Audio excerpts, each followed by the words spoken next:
ये भी बात अंदर से निकलकर सामने आ रही है कि चिराग पासवान एनडीए से नाराज चल रहे हैं। नमस्कार, प्रणाम, आप बने हुए न्यूज़ पेयर के साथ और मैं हूं राजन। अंदर की बात में स्पेशल स्टोरी में आपका स्वागत है। बात होगी चिराग पासवान की। जी बिल्कुल, देखिए जिस तरीके से बिहार में लोकसभा चुनाव को लेकर सनसनाहट हो चुकी है। पीएम मोदी पटना पहुंचे थे, पटना के बेगूसराय और औरंगाबाद में जनसभा को संबोधित किए, कई सौगात दिए। तेजस्वी यादव की महारैली पटना के गांधी मैदान में हुई। महागठबंधन की रैली गांधी मैदान में हुई। भव्य भीड़ देखने को मिला। अब बात अगर की जाए बिहार की राजनीति में चिराग पासवान का नाम इसलिए आ जाता है क्योंकि देखिए जिस तरीके से चाचे भतीजे की लड़ाई हो रही थी पशुपति पारस और चिराग में, जिस तरीके से सीट के लिए बीजेपी को चिंता करनी पड़ रही थी कि आखिर सीट शेयरिंग किस तरीके से हो पाए। लोजपा एक पार्टी थी लेकिन दो विचारधाराओं में बट गई, दो पार्टी हो गई, सीट शेयरिंग का समस्या सामने आ गई। चिराग पासवान बिहार की राजनीति में कहा जाता है कि युवा चेहरा है, निकलकर सामने भी आई, जिसके बाद कहा जा रहा था कि पीएम मोदी के काफ़ी खास भी माने जाते हैं, अपना हनुमान बताते हैं। लेकिन बेगूसराय और औरंगाबाद की वो तस्वीर आप देखिए जरा, इस तस्वीर में साफ तौर से पशुपति पारस यानी चिराग पासवान के चचा केंद्रीय मंत्री पशुपति पारस मोदी के साथ मंच साझा करते हुए औरंगाबाद में नजर आए। कयास लगाया जा रहा था कि जिस तरीके से एनडीए की सरकार बिहार में बनी थी और जेपी नड्डा के साथ चिराग पासवान साथ में ही दिल्ली से पटना आए थे, शपथ ग्रहण समारोह में शामिल हुए थे। अंदाज़ा लगाया जा रहा था कि बिहार में जो बड़ी रैली होने जा रही है, यानी सौगात जो बिहार को मिला, जनसभा को संबोधित किया गया, चुनावी शंखनाद की गई, लेकिन उसमें अंदेशा लगाया जा रहा था चिराग पासवान नजर आएंगे। चिराग पासवान क्या बिहार की राजनीति से दूर होना चाहते हैं? उनका विजन भी था चिराग पासवान का, बिहारी फर्स्ट बिहार।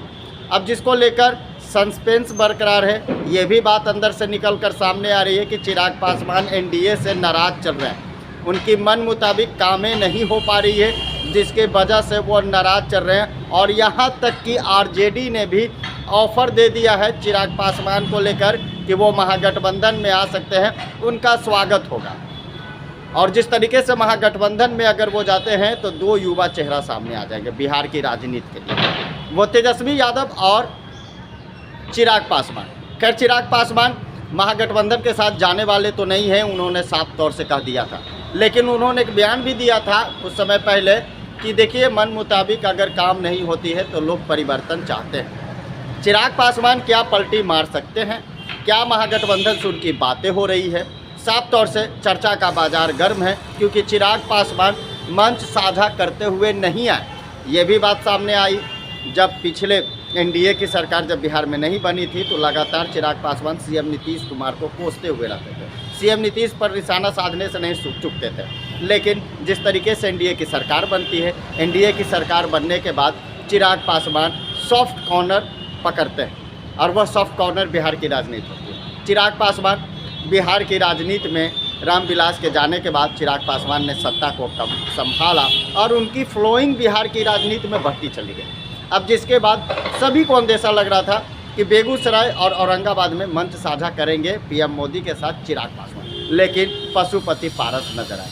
चिराग पासवान कहाँ लापता हो गए, यह बिहार की राजनीति में कहाँ गायब हो गए, यह अभी सोचने की बात है। लेकिन महागठबंधन की ऑफर भी आ रही है कि वो चिराग पासवान आते हैं तो उनका स्वागत किया जाएगा।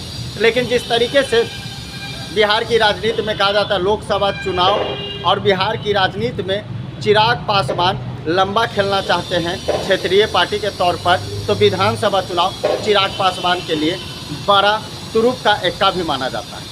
कहा जा रहा है कि विधानसभा चुनाव में चिराग की मांगों को पूरा किया जाएगा। तो क्या लोकसभा चुनाव में चिराग पासवान नाराज रह जाएंगे? चिराग पासवान पीएम मोदी के साथ भी नज़र नहीं आए, महागठबंधन ऑफर दे रही है।